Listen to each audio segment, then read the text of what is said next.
howlgalkan oo ahaa mid lagu baacsanayay argagixisada Soomaaliya al-shabaab ayaa waxa qaaday ciidamada booliiska degmada Garbaharey.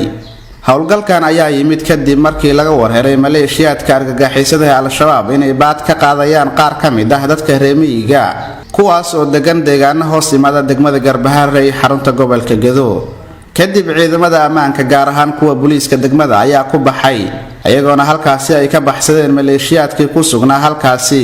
isla markaana ka aruursanayay baadda baadilka ah ay u magac dareen sakawaad. aadan cabdi xirsi aadan dhagweyne taliyaha xasilinta degmada Garbaharey ayaa warbaahinta codka ciidamada qalabka sida uga warbixiyay howlgalkaasi. howlgal waxaan ka fulinay magaalada Garbaharey agagaarkeeda ciidamada booliiska degmada Garbaharey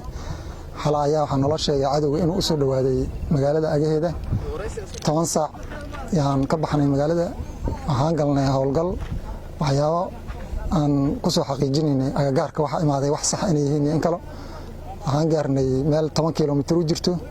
tuulooyinka qalwo meesha la Bakaaro waxaas oo dhan baa lugta soo marinay waxyaabii nala sheegayna wax hadda ka jiro malaha carrada dhan waa safe waa soo marnay saasaan u soo meel marnay ciidamada booliiska saldhiga ayaa waxay mareen carradaas oo dhan waa hadda meeshan ka hadlay waxa weeye taliyaha operationka Garbaharey marka waa soo marnay intaas oo dhan wax hadda ka jira malaha waa safe carrada saasaan u soo meel marnay carrada oo dhan oo u soo xaqiijinay raad iyo wax meelihii ayaga markii u raadinay ka baqday wax kale ma arag. Okay, operation kan mar fulisaan mise waa markii la idin sheego ama aagan wax la idin sheego bad soo aadan markasta waa fulinaa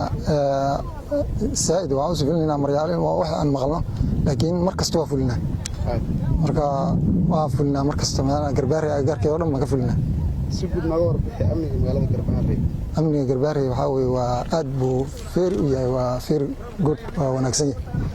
si aad ahna loola yaan oo shaqo galnay annaka wax walba oo dhan ka qabano wax walba oo dhan saaf ka dhignay sidoo ku suuragalay amnigaas tali oo ku suuragalay taliya isku xirnaashada dadka shacabka iyo booliska oo si saa'id u shaqeynayso oo shaqada ka hayso gudaha magaalada gaarkeeda